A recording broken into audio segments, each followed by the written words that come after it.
continuing my discussion on the Jehovah's Witness understanding of the faithful and discreet slave class. And on this video, I'm going to get into Matthew chapter 24, which is going to be the context for the verse which Jehovah's Witnesses base their understanding for the identity of the faithful and discreet slave on verse 45 of Matthew chapter 24, which says, who really is the faithful and discreet slave?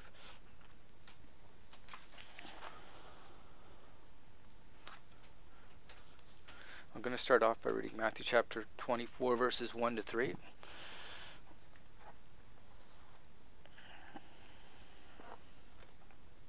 This is New World Translation, and I just wanted to mention that what I am explaining or presenting to you is not something I claim to be true or that I am right. I'm simply sharing what has made sense to me from reading and studying the Bible. So Matthew chapter 24 says, departing now, Jesus was on his way from the temple, but his disciples approached to show him the buildings of the temple. In response he said to them, do you not behold all these things? Truly I say to you, by no means will a stone be left here upon a stone, and not be thrown down. While he was sitting upon the Mount of Olives, the disciples approached him privately, saying, tell us, when will these things be? And what will be the sign of your presence and the conclusion of the system of things? So I'm going to put a little bit of background onto these three verses here, and I've got Google Earth and a photograph to help me out with this. So here's an illustration of the verse I just read, of verse 3, where the disciples approach him privately. They're on the Mount of Olives, and you can see the Mount of Olives is on the east side of the temple. So I've got Google Earth here. This is the exact same scene here. So it's pretty close to the illustration here. This wall here is, as far as I understand, it's called Manasseh's wall, and I'm going to zoom out just so that you can see it in perspective here.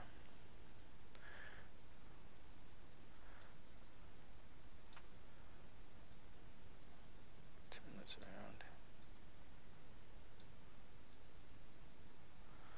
So there's north here. There's the Mount of Olives here on the east side here of Jerusalem.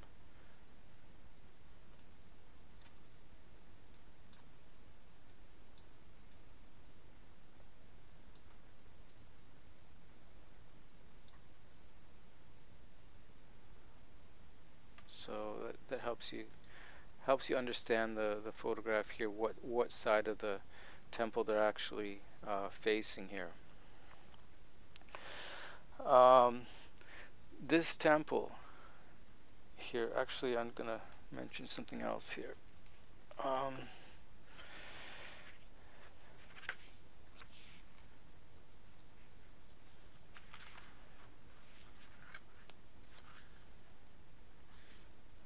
got a chart here in the back of this Bible here. I'm just going to show it to you.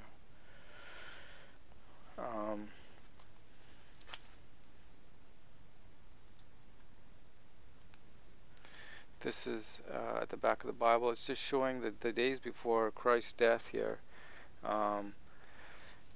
Nisan 14 is the day that Christ has his Passover and is executed. And the picture I just showed you is very similar to the tiny one here. It's a little bit different. This is a newer illustration, but you can see this is on Nisan 11. This is just 3 days before Christ is killed, that he is having this conversation with his disciples. And I'm going to read you something out of the Insight volume regarding the temple. This is the temple that is rebuilt by Herod. It says under the chapter on temple. It's just called temple, and the heading is called the temple rebuilt by Herod. Second paragraph under that. In the Jewish war, Josephus says that Herod rebuilt the temple in the 15th year of his reign. But in Jewish antiquities, he says it was in the 18th year. This latter date is generally accepted by scholars, although the beginning of Herod's reign, or how Josephus calculated it, is not established with certainty. The sanctuary itself took 18 months to build, but the courtyards and so forth were under construction for 8 years. When certain Jews approached Jesus Christ in 30 CE, which would be right at the beginning of Jesus' ministry, if Jesus was baptized in 29 CE. Certain Jews approached Jesus in 30 CE saying, "This temple was built in 46 years." That's a quotation from John chapter 2 verse 20. So they're saying that Herod's temple took 46 years to build. So I did some calculations. Herod's rule was from 37 BC to 4 BC, and if Herod began rebuilding the temple in the 18th year of his reign, that would be approximately 17 or 18 BC. Then you add on the 46 years that they're saying in John chapter 2, that would take you up to 30 CE when they're having this conversation with Christ. It says, these Jews were apparently talking about the work that was continued on the complex of courts and buildings up until then. This work was not finished until about 6 years before the destruction of the temple in 70 CE, which is 64 CE. So that's a lot of time that was spent working on that. I'm just trying to add up how many years that is. 46 plus 34.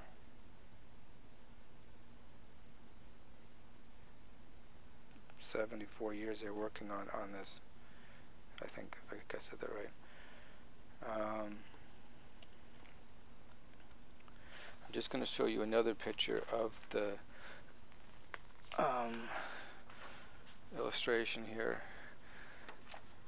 This is the temple that's rebuilt by Herod. You can see these colonnades that were built were humongous. It was quite a project that was going on with this temple here.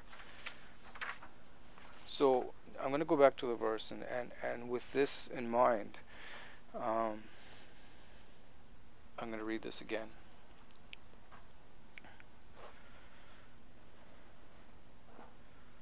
So chapter 24.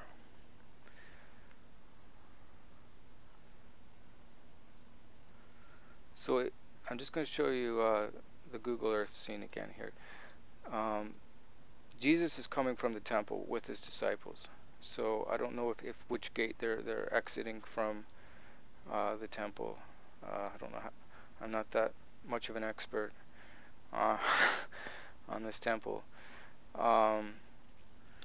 And the valley separating the temple and this is the Kidron Valley is running between Mount of Olives and the temple here.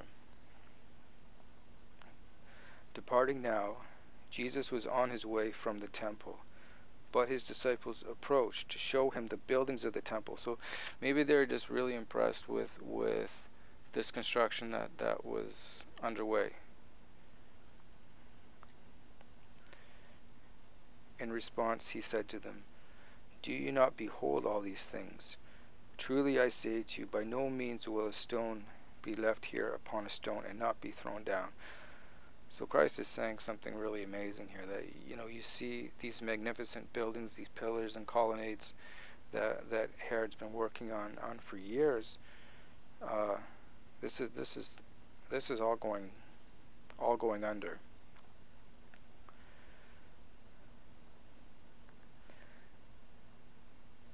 Verse 3 says, while he was sitting upon the Mount of Olives. So it seems like Jesus was with his disciples, and somehow while they're leaving the temple there's a separation between them, and Jesus gets up to the Mount of Olives and they approach him again. While he's sitting upon the Mount of Olives, the disciples approached him privately, saying, tell us, when will these things be? And what will be the sign of your presence and of the conclusion of the system of things? Before I was excommunicated as a Jehovah's Witness, we were actually discussing this very verse, and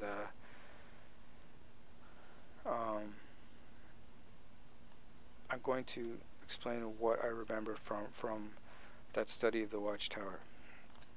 There's three parts to this question. They say, when will these things be? All right, so they want to know, when is this temple going to be destroyed, that Jesus was saying. And what will be the sign of your presence? That's question number 2. And of the conclusion of the system of things. When is the system of things going to end? So there's 3 things that they're asking him. However, before I read further, I'm going to read a different translation to you and show you how differently other people understand this verse.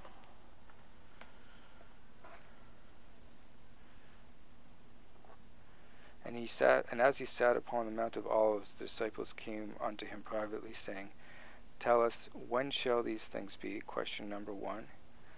What shall be the sign of thy coming? Question number 2. And of the end of the world. Now, this may sound very not different at all, but it's actually completely different. And it has to do with the word that translate coming and presence. Presence means you're already here. Present, present tense. Coming is something that is going to happen in the future. Now there's I'm just going to read there's a footnote for the word presence, why Jehovah's Witnesses use the word presence. And it's linked directly to their interpretation of Christ's invisible return in 1914. So I'm going to read to you what they say about this word present here.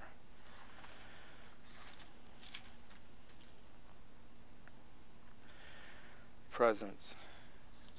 In some contexts in the Christian Greek scriptures, this word describes the royal presence of Jesus Christ from the time of his invisible enthronement as Messianic King onward in the last days of this system of things. Christ's presence is not simply a coming followed by a quick departure. Rather, it covers a marked period of time.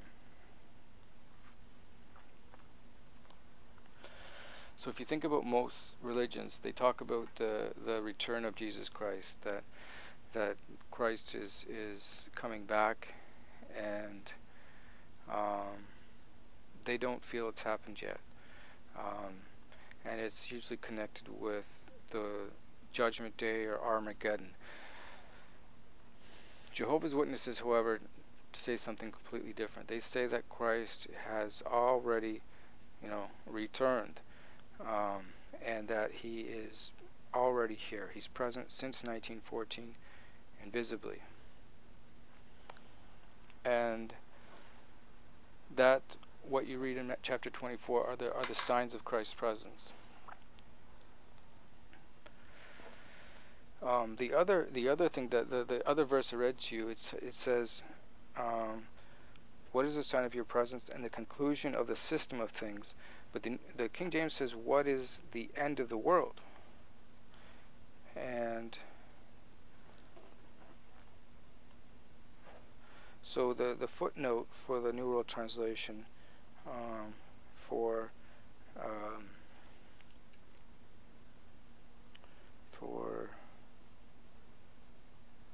the conclusion of the system of things, it says, or of the order of things. Greek, and it's A-I-O-N-O-S, Latin, S-A-E-C-U, and so it has a Greek, Latin, and Hebrew word for this word they translate into order of things or system of things. However, the King James Version is saying the end of the world, which is a totally different word. So what were the disciples asking? Were they asking about the end of the world?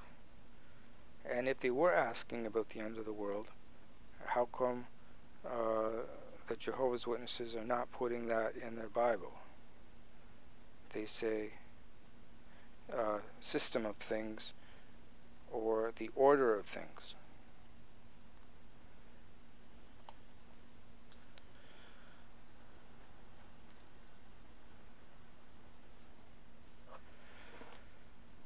Now, the verses that follow, many Christians are very familiar with what Jesus says as an answer. And most people believe Jesus Christ is talking about the end of the world. But I'm going to read what Jesus says, and I'm going to present a different another possibility here for people to consider.